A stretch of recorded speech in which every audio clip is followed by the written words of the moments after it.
ఈ సంవత్సరం మేషరాశి వారికి ఆదాయం 11, వ్యయం 5గా కనపడుతోంది. ముఖ్యంగా డబ్బులు సంపాదించాలని తపన పెరుగుతుంది. ఏలినాటి శని ప్రభావం పెట్టినా కూడా ఏదో రకంగా ధనాదాయం అయితే పెరుగుతుందని చెప్పొచ్చు. బాగా కష్టపడి డబ్బులు సంపాదించుకునే ప్రయత్నం చేస్తారు.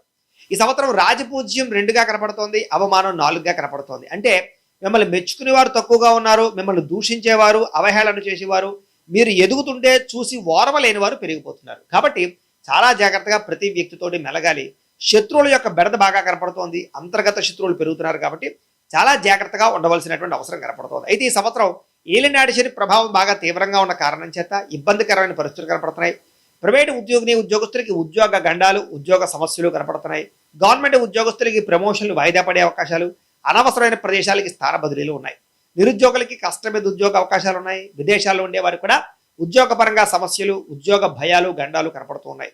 పార్ట్ టైం జాబులు చేసే వారికి నిలకడ లేకపోవడం కనపడుతోంది. విద్యార్థులు కూడా పరీక్షా ఉత్తీర్ణతలు తగ్గే అవకాశం కనపడుతోంది. మార్కులు అనుకున్నవి రాకపోవడం, సెల్ ఫోన్ వ్యామోహాలు, చెడు స్నేహితుల ప్రభావం కనపడుతోంది. వ్యాపారస్తులకి ఒడిదుడుకులతో కూడుకున్నటువంటి వ్యాపారం తప్ప విశేష ధన ప్రాప్తి కనబడటం లేదు. వ్యాపారంలో పెట్టుబడులు పెట్టే విషయంలో చాలా జాగ్రత్తలు తీసుకోవాలి. వ్యవసాయదారులకి ఒక పంట లాభము, ఒక పంట స్వల్ప నష్టము కనపడుతోంది. వ్యవసాయదారులు జాగ్రత్తలు తీసుకోవాలి.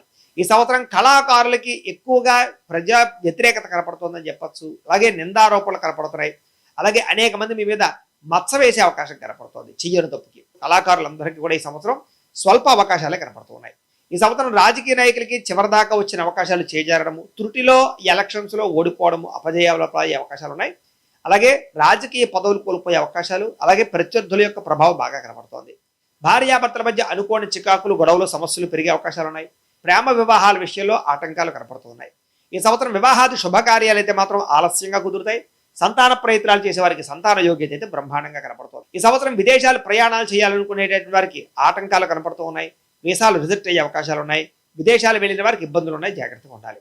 భూములు కొనడం కానీ అమ్మడం కానీ కలిసి వస్తుందని చెప్పచ్చు. భూముల యందు, బంగారం యందు, వెండి యందు పెట్టే పెట్టుబడులు బాగా లాభిస్తాయి. షేర్లలోనూ షేర్ మార్కెట్లోనూ పెట్టేటటువంటి పెట్టుబడులు నష్టపోతారు, జాగ్రత్తగా ఉండండి. ఈ సంవత్సరం కోర్టు వివాదాలు ఆలస్యంగా విజయం కలుగుతున్నాయి. ఆరోగ్యపరంగా ఇబ్బందులు ఉన్నాయి, ప్రమాదాలు ఉన్నాయి, జాగ్రత్తగా ఉండాలి. దీర్ఘకాలిక రోగాలు లేని వారికి వచ్చే అవకాశం ఉంది.